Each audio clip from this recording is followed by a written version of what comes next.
चर्चा में प्रवेश किया।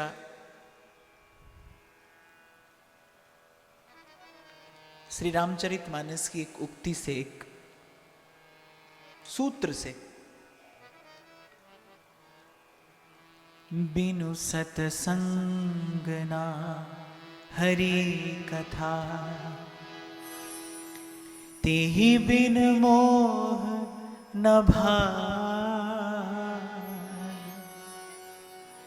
मोह गए बिन राम पद,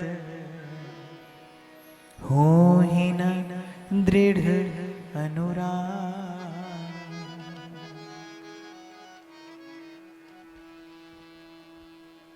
चाहे आस्तिक हो नास्तिक हो, धार्मिक हो अधर्मी हो, किसी भी कुल का, किसी भी मत का, किसी भी संप्रदाय का हो,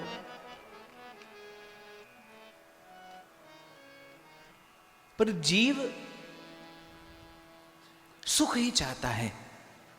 जो करता है, जाने अनजाने, बूझे अबूझे, जो भी प्रयास करता है जीवन में सुख पाने के लिए ही करता है। आप कभी यदि स्वयं से पूछें कि आपने आज तक जो किया, छोटा बड़ा जो कर्म आपके द्वारा संपादित हुआ, आप कभी यदि अपने आप से पूछें, अभी स्वयं से पूछें कि क्या आपने कभी कोई क्रिया दुख पाने के लिए की, तो आपको उत्तर मिलेगा नहीं। दुख पाने के लिए आपने आज तक कोई प्रयास नहीं किया। पर इसके साथ साथ जीवन का एक सत्य यह भी रहा कि दुख आया, बिना बुलाए आया, आता रहा, है और रहेगा।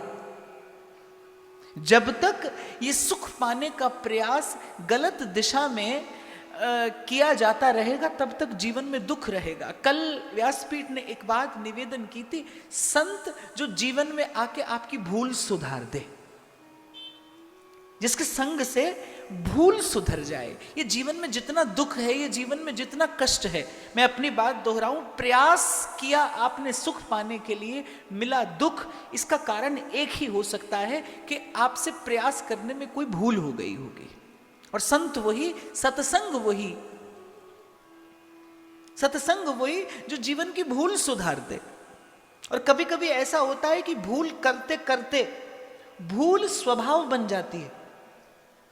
यदि कोई आपको समय पर सचेत न करे, यदि कोई आपको समय पर संभाले नहीं, तो क्या परिणाम आता है कि वही भूल स्वभाव हो जाती है। आप देखिए, ये तो आपको समाज में देखने को मिलेगा कि आज से 8-10 वर्ष पूर्व, आज से 8-10 वर्ष पूर्व जो बात समाज बिल्कुल स्वीकार नहीं करता था, आज वो समाज में स्वीकृत हो गई।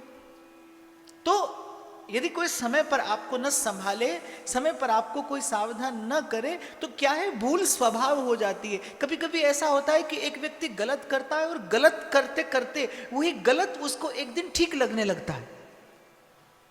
मैंने देखे ऐसे लोग जो इतनी कुशलता से, इतनी चतुराई से, इतनी निपुणता से झूठ बोलते हैं, और उनको झूठ बोलने के बाद ये गौरव और होता है कि हमने अमुक व्यक्ति को छल लिया और उसको पता भी नहीं पड़ा। हमने इतनी चतुराई से झूठ बोला कि हमारा झूठ सत्य जैसा लगने लगा। पर भाई एक बात गांठ बांध कर रखना कि बोया पेड़ बबूल का तो आम कहां से पाए। प्रकृति ना तो हिंदू मुसलमान जानती है, और प्रकृति ना आस्तिक और नास्तिक जानती है, प्रकृति ना मेरा और तेरा जानती है। वो तो आपको, जो आपने बीज डाला है, आपको उसका उत्तर देगी, आज नहीं तो कल देगी। तो कभी कभी ऐसा होता है कि समय रहते अगर भूल न सुधरे, तो भूल आपका स्वभाव बन जाती है। और भूल जब स्वभाव बन जाती है, तो तुलसी बाबा मानस में एक बात कहते हैं कि 60 सुधरही सत्संगति पाई, कि जो कठोर हो गया है वो तो सत्संग की कृपा से, सत्संग के प्रसाद से एक दिन सन्मार्ग पर आ जाएगा। उसके मन की जड़ता तो दूर हो जाएगी। कथा की कृपा से, सत्संग की कृपा से मैंने लोगों के जीवन में आमूल चूल परिवर्तन होते देखा है, केवल सत्संग की कृपा से। पर इसके साथ साथ एक और बात कहते हैं, मूर्ख होई कि ज्ञान जो गुरु होई बिरंची सम।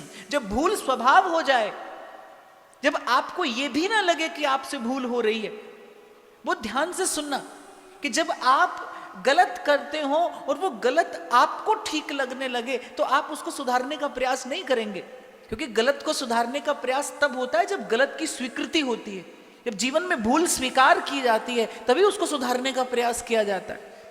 तो इतने आगे न निकल जाना, इस पथ पर चलते चलते इतने आगे न निकल जाना कि आपकी भूल आपका स्वभाव बन जाए, आपको गलत ठीक लगने लगे, क्योंकि वहां से लौट कर आना कठिन नहीं, असंभव होता है। कल भी मैंने व्यासपीठ से उदाहरण दिया था कि हरि आए बन दूत दुर्योधन एक न मानी।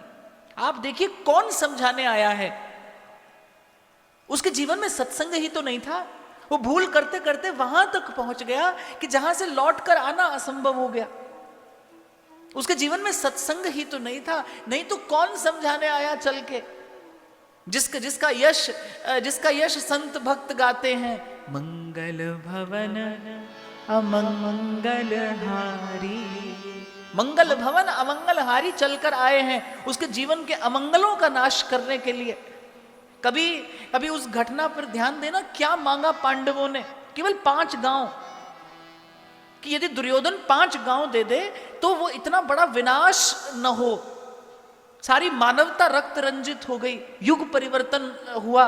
उसके पश्चात कुछ भी वैसा नहीं रहा जो महाभारत से पहले था, उसके पश्चात कुछ भी वैसा नहीं रहा। एक व्यक्ति की मूर्खता, एक व्यक्ति की मूढ़ता, और मैं तो कहूंगा एक व्यक्ति के जीवन में सत्संग का अभाव, उसने सारी मानवता को कहां लाकर खड़ा कर दिया। अरे हमारे यहां पर ऐसे ऐसे राजा महाराजा हुए जो पुरोहितों को, पंडितों को, अपने क्षेत्र में रहने वाले संतों को कितने कितने गांव जागीर में लिखकर दे दिया करते थे। 5 गांव मांगे थे लेकिन नहीं दिया, उसने नहीं दिया। और कौन समझाने आया है? भगवान समझाने आए हैं। ये क्यों हुआ? क्योंकि भूल उसका स्वभाव बन गया है।